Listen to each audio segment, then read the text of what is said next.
All right, Rebels, new week, new question. This week, Dustin and I are tackling the question, what is your favorite piece of ghost hunting equipment? My favorite piece of ghost hunting equipment has always been a digital recorder. I remember when the guys were first explaining to me EVPs and how they worked, the whole thing didn't really make any sense. How could a recorder pick up a voice that my ears aren't hearing from something in the room that my eyes aren't seeing? When it was explained to me, it came off as kind of cuckoo, like most things in the paranormal, until I finally caught something for myself. The first time that I remember getting something on a recorder was at the Goldfield Hotel in Nevada. I was investigating in the room where I believe the story was there was a female who might have been pregnant. Can't remember for sure, but they say that she was chained to a heater, like an old radiator heater. And the investigator that I was working with had noticed that the battery on our camera had died. So he wanted to go back to center to swap out batteries. Well, our camera guy decided he wanted to do the same. So they both asked me if I was cool with hanging back while they quickly ran to center, swapped out batteries, and came back. The room had been so quiet that I felt fine and I felt completely comfortable there in the dark by myself. So I was like, yeah, sure, go for it. While I was in the room alone, I decided I would continue with the EVP session. And the entire time that I was in there, it was dead quiet. No pun intended, but nothing happened. I didn't hear anything, I didn't see anything. It was boring, honestly. I was in there trying to stay awake. The end of the night comes, we wrap up our equipment, we head out of the location, and we head back to our hotels. Next day, we start digging through our video and audio to see if we caught anything. And it turned out an EVP was caught during that session where I was by myself in that damn room. If I remember correctly, what was caught said, "Get the bitch out." It was a little unnerving to hear it back after the fact. It was the very first EVP that I had ever caught. I knew for a fact that I was in that room alone. So to hear what sounded like a male voice swearing at me, and that voice sounded closer to the recorder than I was, none of it made sense. That is when recorders became my absolute favorite piece of ghost hunting equipment. And they still are my favorite piece of ghost hunting equipment to this day. When it comes to doing EVP work, the funny thing is I found it felt like we had more luck on the older digital recorders, the tiny Sony ones. I believe they were Sony. I felt like we had more luck on those than we did the big, heavy duty, super fancy, expensive Zoom recorders. I've even seen people use the recording app on their phone and have some luck. So if you guys are thinking about doing an EVP session, try your phone out to start. I wouldn't go crazy and get the big heavy duty Zoom recorder. If this is something you just plan on having some fun with, I will put a link below to recorders that Dustin and I would suggest trying if you want to do something a step beyond your phone. And now for one of my favorite people on the entire planet, the one, the only, Mr. Dustin Pari. I think that was a better intro this time. All right, Dustin, everybody wants to know, what is your favorite piece of ghost hunting equipment?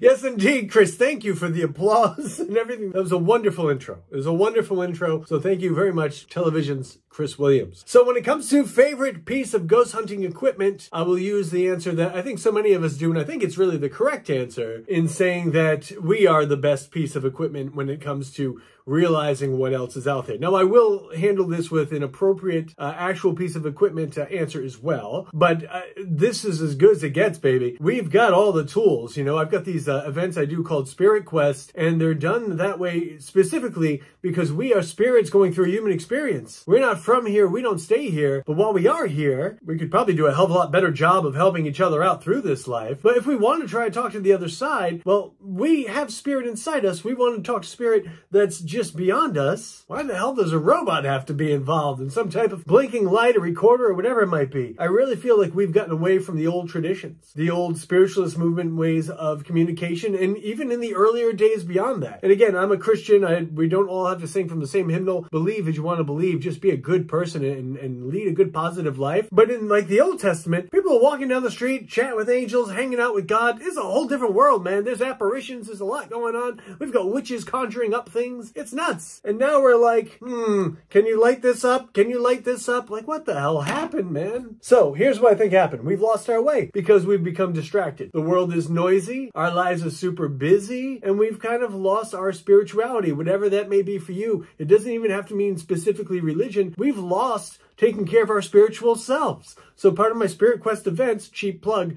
is trying to get that inner spirit back active, you know, because we know this world isn't right? Like we go through every day and sometimes it's like, it's painful. The stupidity of other people can be very, very challenging. Traffic, having to work all day in front of a computer screen, in front of a blue light, underneath artificial light. We're not outside. We're not grounding ourselves anymore. We're always insulated. We're not walking barefoot. We don't touch the earth's energy. Our spirit is drying up inside like, hey, stupid human, like let's do something good for ourselves, but we don't do it. So I think we've lost our way when it comes to spirit communication, and that's what I'm trying to get back to. And there's a lot of ways to do that. So I think if we ask honestly, best piece of equipment, it's already inside you, man. You've got everything in here. But when it comes to actually using some tech gadget, right? I think, Chris, you nailed it on the head. The EVP recorder is the easiest thing to use, and it's really by far the most interesting because if you capture a voice and you know absolutely nobody is there in the room with you, and you understand the idea of imprinting and how that may work, which is, again, all of this is still theory, but it seems to be the most plausible theory. I mean, if we go back to the origin of EVPs, we go back and we look at guys like Radive, and we look at the idea of trying to just record nature sounds and stuff and getting these other voices and wondering where they're coming from. Well, yeah, there's a lot to unpack. But as we started to experiment with this more and more, we realized, yeah, we are getting recordings of voices that are not in the room with us, that we don't audibly hear. And when they're just a voice, that's one thing. Like, you can try to make an argument for radio waves or whatever you want to do. And I'm fine with that. Debunk first. But when it's in direct response to your question, when it's answering the thing that you specifically asked, I feel like that's something else, you know? And whether it's spirit, whether it's alien, whether it's invisible Sasquatch, and I ask him, how many fingers am I holding up? And he says 3 into the recorder. I don't know. I listen to that and I think, damn, this is amazing. And that's what I love about it. I love about the recorders, I love about paranormal investigation, is that it adds a little magic to the world. I feel like oftentimes we live in darkness, you know, because of those things we mentioned, because we're not living a full spiritual fulfilled life. So I think sometimes we get kind of like, this is all there is, traffic, punching a clock, paying bills, trying to do it again, hopefully getting money from mozzarella sticks. Or it's talking about the Loch Ness Monster, talking about Bigfoot, laying out in the yard looking for spaceships, going on investigations, trying to talk to ghosts. This stuff's awesome. There's magic still in the world. There's something to believe in. There's something to hope for. That's what I want. And so when I get an EVP on any recorder, and also, Chris, I think you're very on the mark with this too. The new fancier things, it's like, this has 4 microphones and it points in all these different directions. I think we get less on that than we did on those old ones, those old little Sonys or Panasonics that we had. And there's still a lot of people that like the old analog days, the cassette recorders and such. I still have one I use time to time. I don't really have great luck with it, so I do stick with the digital format myself. Some people even like the old reel-to-reel, like old school, you know. But I was on eBay 2-3 nights ago, and I purchased a pack of 3 or 4 various old, like late 90s, whatever it was, digital recorders. Maybe it's late 90s. I don't know when the format came to be specifically.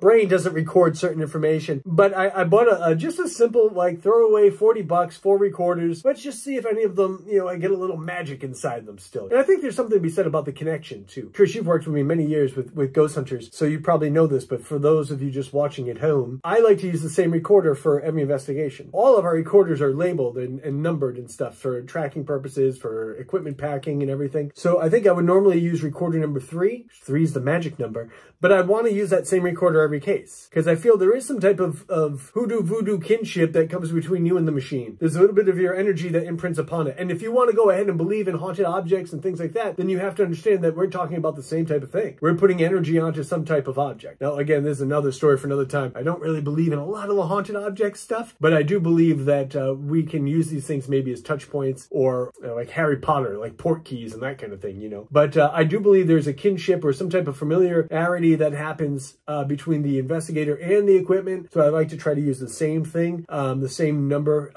because when we go out, we have cases of gear for the show, you know. But I've got an old Radio Shack hack box I still like to use. And I know a lot of people don't like the radio things, and that's fine too. But it really comes down to the way we use it. And that's a conversation for a whole nother video because it takes a while. But there's ways to fail-safe your questions so that, again, we can never talk in absolutes, but we're not just going down the audible rabbit hole of making something out of nothing. We ask a specific question, we need a specific answer, and we don't vary on that. But again, another topic for another day. Hey, as we are wrapping up here, though, please do leave us some comments below about our conversations today. Tell us how much you love us, how much you hate us, whatever it is. Hey, thanks for spending time with us, because that's time you'll never get back. So we hope you enjoy it. And also, ask us some other questions. You know, we love to create these things. We want to answer your questions, not just us talking to the void or talking about things we want to talk about. But if you got some questions, fire them down in the comments below. We'll take a look at them and answer them in perhaps another video, or maybe just in the comments section. Have yourself a great day. Stay rebellious. Use your brain. And don't just fall down the rabbit hole believing what everybody else tells you, because there's a reason that not everything out there is factual. And there's a reason so many people are misled. And if you don't take time to think about things yourself, you'll find yourself lost. Here's to you, rebels. Stay free.